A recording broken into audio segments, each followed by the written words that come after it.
everybody. Welcome back to the One Step Better Business Podcast with Mike and Matt.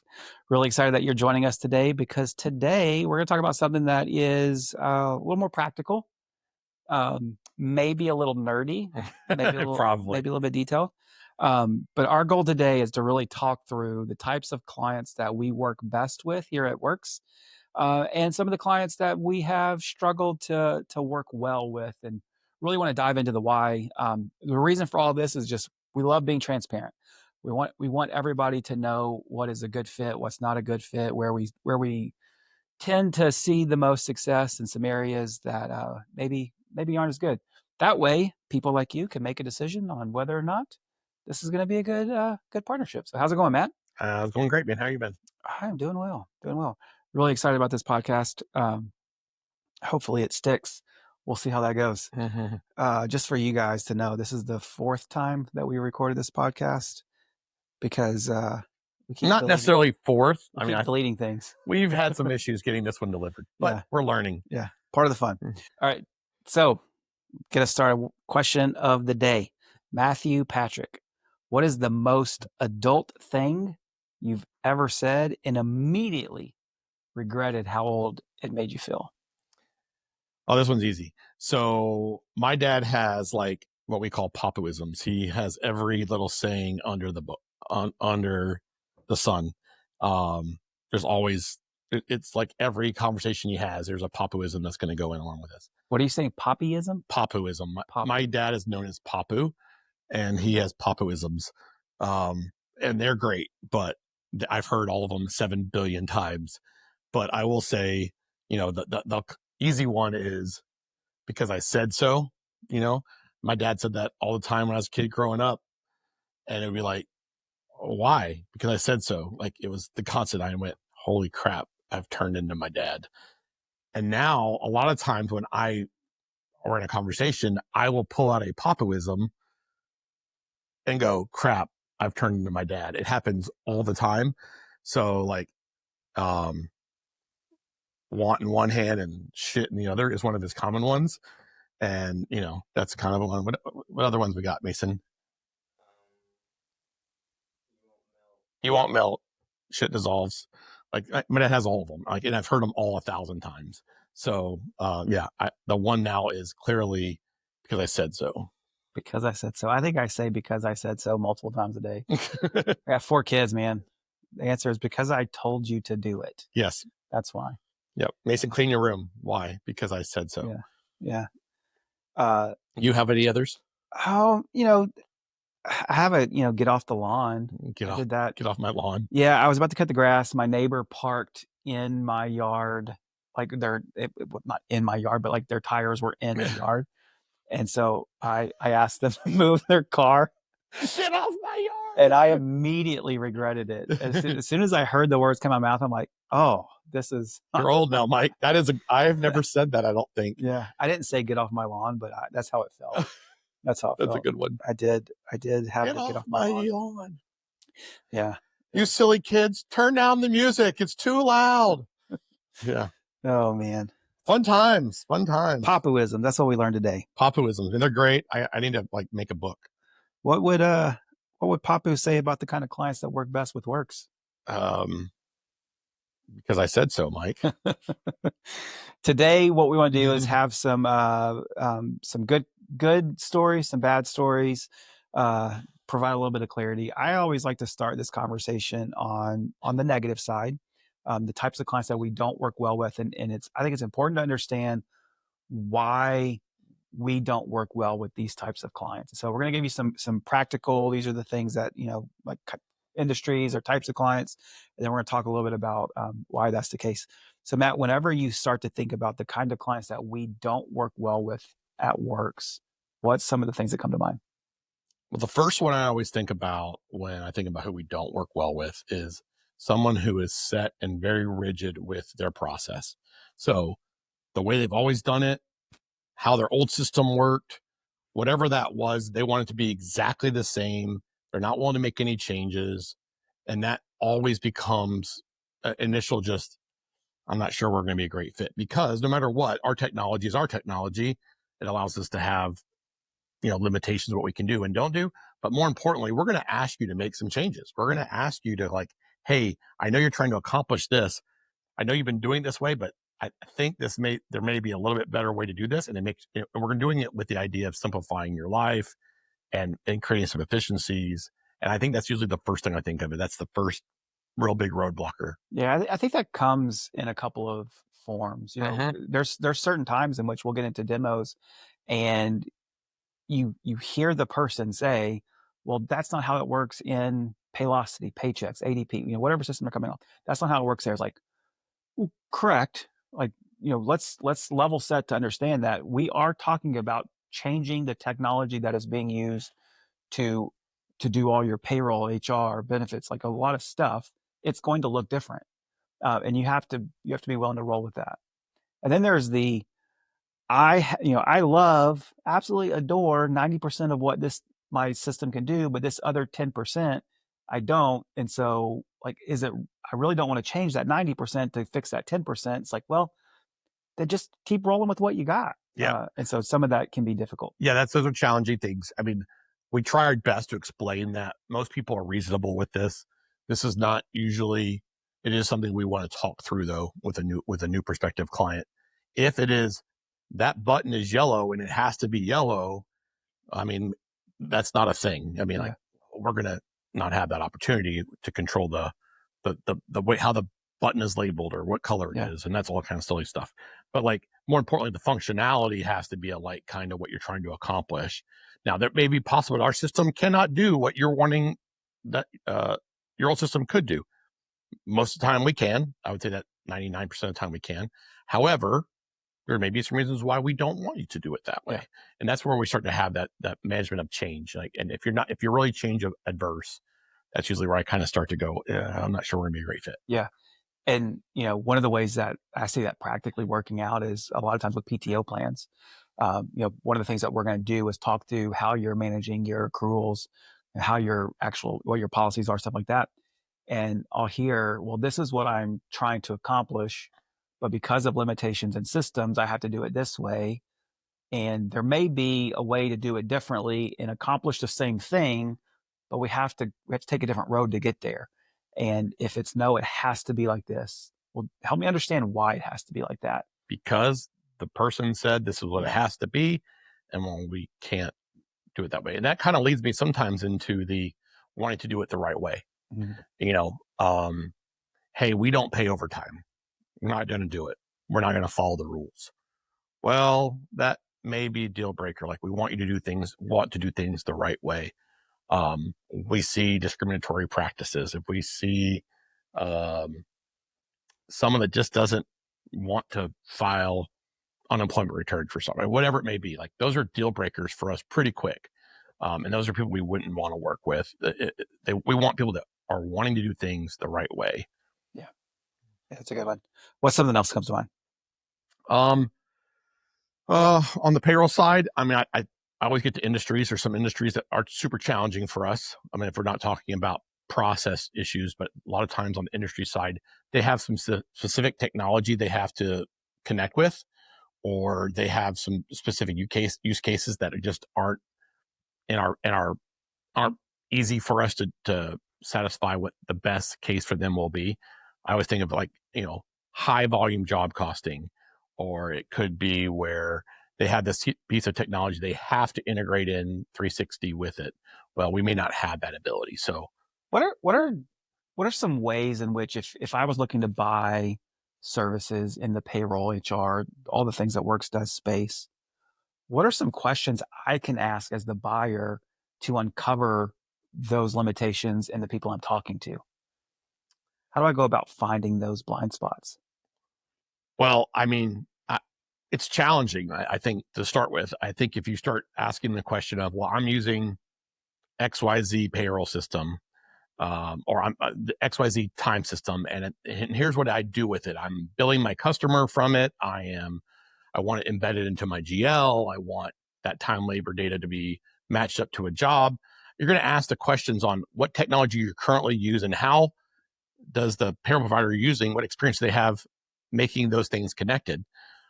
It could be what kind of experience do you have in my industry?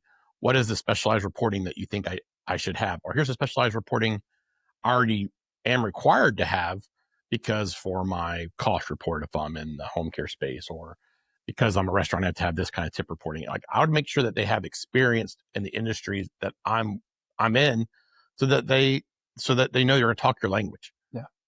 What else do you think of there? I think, you mentioned, hey, these are the systems I use today.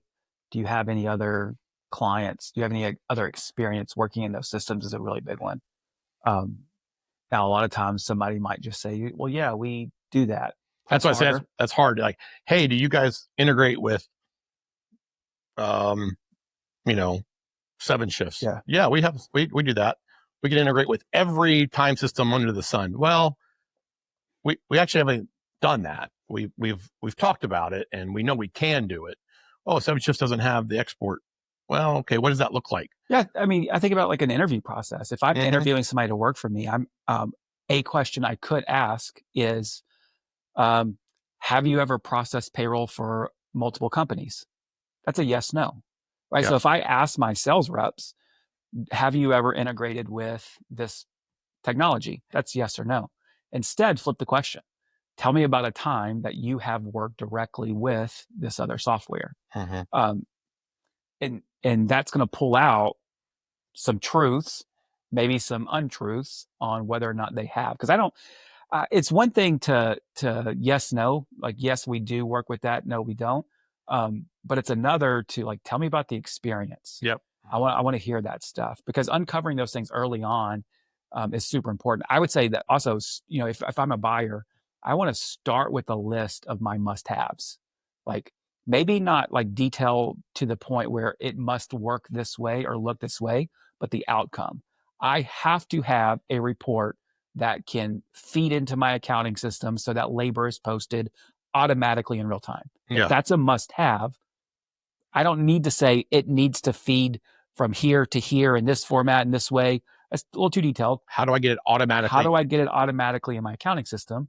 So like have that list of must-haves before I start down the buying journey is going to be really helpful. Yeah, and a lot of times, I mean, I can tell you, our prospective clients don't always have that list. Mm-mm. They don't know that. They haven't explored the what they're currently doing in that way before. So putting that lens on what is the must-haves. I think about as we've you know gotten into practice management solutions, or we've gotten into our CRM, and we go from one system to another. We go, ooh, I didn't ask that question. I didn't realize that Yeah. thing that I was relying on didn't exist. I assumed it was Yeah. existing, and it may not be. And we've been burned before. And go, well, I improved these 3 things, but this one thing, man, that's a big roadblock for me wanting to. I want to know that as much of that stuff as Yep. possible before I say yes. Shameless plug, Yeah. works.com/learning center. In the search section, search for questions. One of the articles that we have written is the questions you need to ask a prospective payroll company if Yep. you're looking to make a change. And it does. It talks through some of those things that maybe you haven't thought through in detail, but are good things that you need to be prepared to For make the sure. right decision. All right. Another industry, or not another industry, another type of client that we struggle to work with well is companies that have cash flow issues. Yep. So if I'm strapped for cash, I don't have money available on check date, that presents real issues. Correct. Yeah. So, just from our process standpoint, we are going to initiate the taking of the funds for payroll and taxes and direct deposit and your garnishments and all those things on check date, which means if you're been used to your provider taking that money at when it's due, or when 3 days later, or giving you plenty of lag time to get that money out, and that's not going to work because there's a lot of risk there for us as a Yeah. payroll bureau. I mean, that we talked about this before. We are taking those funds from our client, the employer, at the same time that we are automatically processing the payments from, in theory, us to your employees. That is a real time switch. Well, if one of those is having problem coming in and your employer is still getting paid, that's not going to work because I'm not, our firm cannot take that liability and risk on of, not collecting the funds for paying your employees. Yeah. Yeah. I think you also made a good point there with sometimes payroll company is going to let the tax funds sit in your account and then move those funds on due date. We process all money movement on check date, which allows us the ability to make sure everybody gets paid timely when they're supposed to, with funds settling correctly. Correct. Yeah. I mean, most of our clients are on the money is due within 3 days to the IRS, to yeah. the IRS. We want to control that to make sure everything is paid on time, because it creates a simplicity on our end when we go to file your returns, to make sure everything that was supposed to have been paid was paid on time, Yeah. because we controlled it. And so that is a common thing when you're thinking about uh, an issue that could be a deal breaker for us. Yeah. The last thing on my list, and you alluded to it a little bit earlier on the type of businesses that aren't great fits for us, is if you have a bunch of technology systems in place today that needs to be integrated with all things payroll and employee management, that can get out of sync quickly. Now, not saying that we don't integrate with anything, but if there's like I have to have this system in this way, that can get a little bit difficult. We're experts in the systems that we use. We're knowledgeable in a whole bunch of other systems, but it doesn't mean that we're experts in all those other Yeah, systems. what I find here a lot of times is, you know, people have generally, and we've done this as a firm too, you get some technology bloat. I think of this as bloat. Like, hey, well, my broker is saying I'm requiring this system Mhm. to be my system that I'm handling brokerage with. Oh, and I also have this HR system over here that we have an HR consultant that they require us to use this. And I'm using this for my applicant tracking, and I have this other thing for my 401k. And we would say, we need to evaluate all those things and see, is there a better way to put those into one system as opposed to having six systems that are just really connected? With multiple systems, you're going to run into a problem no matter what system or who you go with. Nothing is always going to be as smooth as everything's going to just be the perfect hub and seat Yeah. program of, the new payroll software is going to connect with all those things. We understand what you're trying to accomplish with all those things. We've gone through that same reiteration internally in our firm over different systems that we use as well. But our goal here is to consolidate those things to make it easier on the long term. While it may not be, you know, every system is perfect in that match, we want to have more of a hub that can control more of those things and less of those things. We're still going to talk to certain, there's lots of 401k provider solutions that we can talk to. There's lots of time and attendance systems that we can talk to, applicant tracking systems, scheduling software. All those different things are possibilities, but that The suite, question is, should I be using? correct. Yeah, and what ends up happening is, because you didn't have a consolidated viewpoint in the beginning, I feel like you're kind of living with a little bit of this and a little Yeah. bit of that, and you might be better off putting those into one big system, that or one total system or Yeah, solution that kind of it handle all those naturally things. works where over time a problem has arisen, and I have found a new tool to fix that one problem without thinking through the holistic view of, well, that is actually a component of this. Is there a way to combine these things? Like Employee Navigator, for example, is a very, very popular benefits enrollment tool that a lot of brokers use. um, Zywave, Bernie portals, all the same kind of stuff. We don't integrate with any of those. Why? Because we have a tool to do all of your benefits enrollment that is attached to your your already existing payroll stuff. And You don't so have to make them talk we don't because we don't already need the there. connection there, Right. because I can give you the same functionality in the tool that you're already familiar with, already used to. And so if you're open to the idea of consolidating systems for ease of use without losing really any functionality, then let's talk through some of those details. Correct. And what ends up happening sometimes, we're talking to people like, well, I can't leave my broker, and my broker says, in order for it to work for me, I have to use Employee Yeah. Navigator. Well, then let us talk to your broker, because there may be a solution that we can come up with that the broker's willing to take the Yeah. data the way we want it to be. Yeah. And then, I mean, quite frankly, sometimes it is the pain is worth changing my broker. Yep. And if that's the case, For let's sure. let's have that conversation. Yep. Our ultimate goal in all of this stuff is what is the right solution to help our clients thrive. We want to simplify their world so that our clients can thrive. And if that's the case, everything is on the table and we're open-handed about all the things that we're doing, and everything is looking to change Right. if needed. If needed is important. Yeah. I mean, we're not trying to break everything just to No. break it. We are trying to do this with the logic of, hey, it would be easier if we're not trying to maintain 6 systems instead of 1. Yeah. And there's a lot of payroll companies out there, Paylocity probably the biggest offender here, that advertises and promises connectivity in all the systems. And that's a great goal. But anytime you hear that, I want you to think, who is responsible for maintaining those connections? Yeah. And I can promise you, it's not the payroll company. Yeah. It's going to be It's going to hard. fall back on you. Correct. And it's, in today's world, I know that I fall into this bucket a lot of times. I'm trying to connect all my systems as best I can for the ones I can try to connect. And the person who's responsible for maintaining that generally is me or my IT firm. Yeah. And that is a challenge. Yeah. Yeah.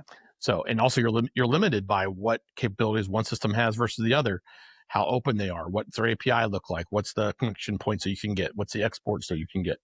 It just creates a lot of complexity, which creates, opportunities for issues, but also you're spending time on stuff that's not super productive. Yeah. All right, let's move over to the clients that we're typically a good fit for. I'll start this one off. I would say this: our top 3, I don't know, industries is probably too narrow of a term, but like our top 3 largest groups of clients is home care.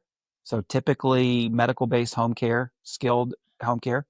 Um, Restaurants is a big group of ours. And then honestly, processing the payroll for other accounting firms, companies Yep. is probably our 3 largest segments. Now we deal a lot with service-based business, lawyers, professional services, those kind of companies. But really our top 3 are probably home care space, skilled nursing, restaurants, and then accounting firms that whatever companies that they're processing for. Correct. Absolutely. The only one that comes to mind other than that would be the gyms that we work with. And they're generally lower employee counts. But Yeah. they have unique needs with how they, the issues they have.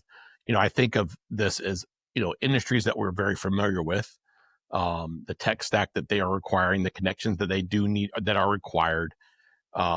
Those are the ones that come to mind right away. I think of the home care space in particular. There's some specific labor allocation and reporting that they require in that industry.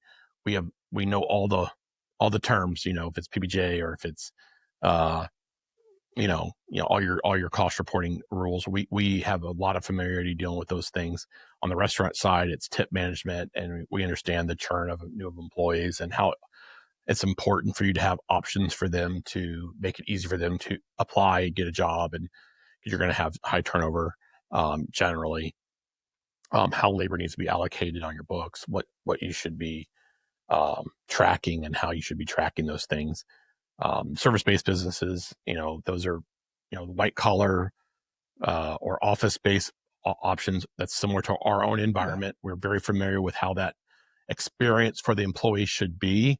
You're wanting to hire the best people you can, running an efficient back office that makes them not ever have to worry about the back office side of payroll, HR, employee benefit management, all in one spot. That is, that's our bread and butter, because that's who we are. And that's who we are too. Exactly. Our firm is really the most ideal client that we can have, because that's where we have the most familiarity. Yeah. We live that mid-sized professional services firm with employees that have high expectations of the experience they're having. And that it's multi-state because we have a bunch of remote employees. Yep. We're dealing with employee benefits. We have a handful of timekeeping clients, or timekeeping needs for our hourly employees, but it's commission-based stuff, bonus-based stuff. Like there's a lot of just normal things that happen in that environment that we have really good solutions for. Yep. Other areas that I think of when it comes to like ideal fits are, this is the mentality that I want them to have. Hey, I want them to constantly be challenging is, gosh, there's got to be a better way. I want them to be encouraged by the idea that they know there's a person they can go talk to. that wants to help them improve and wants the experience for their employees to be world class. Um, that's the type of clients I love working with. I think our Mhm. team loves working with. We want them to think like, oh my gosh, I did not realize that this could be a culture builder in my Yeah. organization Yeah. as much as just I'm just getting my payroll done. Like that's great. I'm glad you like your payroll done, but that doesn't, you know, really That's the necessary evil. yeah, that's the blocking and tackling. Every payroll Yeah. firm can make sure your payroll gets done. That's not necessarily make sure your processes are best and that you're getting the reporting that you want out and your benefit administration process is best and your HR practices are the best. That's where I want. That's the ideal client fit that I want to find. Yeah. Yeah. And those are really fun clients to have because we get to help make a difference in their own organization. You mentioned, culture building, employee experience is a big deal, especially whenever, we're all competing for small labor pools. We want the best employees that we could possibly get with the budgets that we have in our roles. Yep. For Providing quality experience for those people is a really big way to differentiate yourself.